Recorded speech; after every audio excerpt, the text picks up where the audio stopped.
When I was little, swimming to me was an outlet for my competitiveness. It was something I loved to do. I loved to win and I loved to get up on the dais and be given a blue ribbon from a very, very young age. My name is Hayley Lewis. It was probably when I was 8, I went and saw the 1982 Commonwealth Games here in Brisbane, and I saw my hero Tracy Wickham swim the 400 freestyle.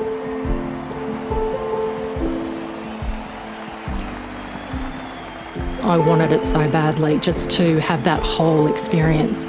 You know, there it pretty much stayed my whole childhood up until I was 15 when it became a reality.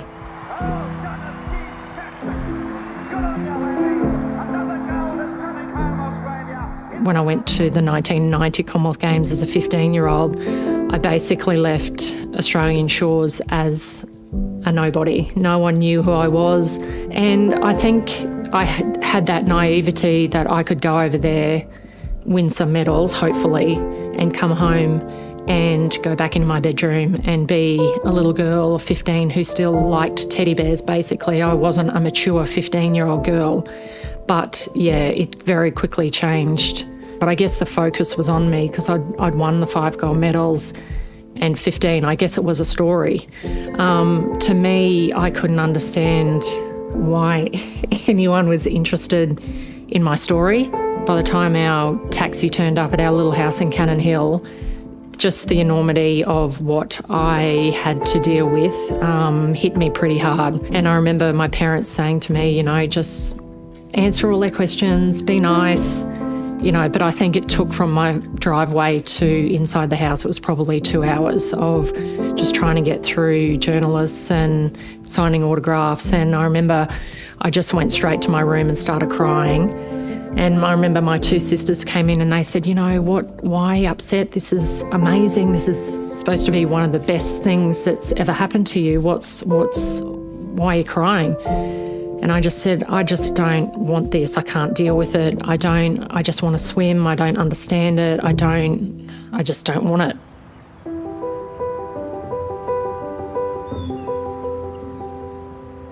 Looking back, I can see that was the start of my issues with my mental health in terms of my swimming.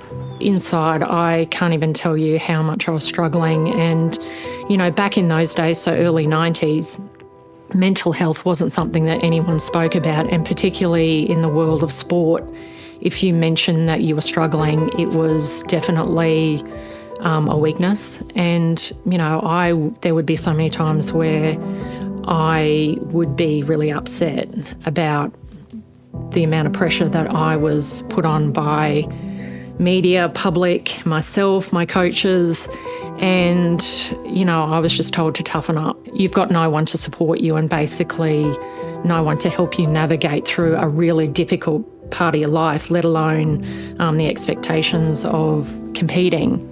Another big turning point for me was when my youngest son started swimming at a quite high level. I started to really think about why I didn't feel the way he does about swimming. He loves it, he's so passionate.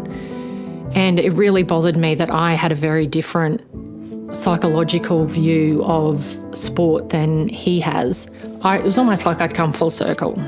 So I guess that was what prompted me to want to study it and understand how the mind works really. And not only that, but my sister having taken her life in 2004, to go from being a very, very happy, you know, 34-year-old woman with 3 little kids and, you know, a PE teacher at Caverick High School, had everything to live for.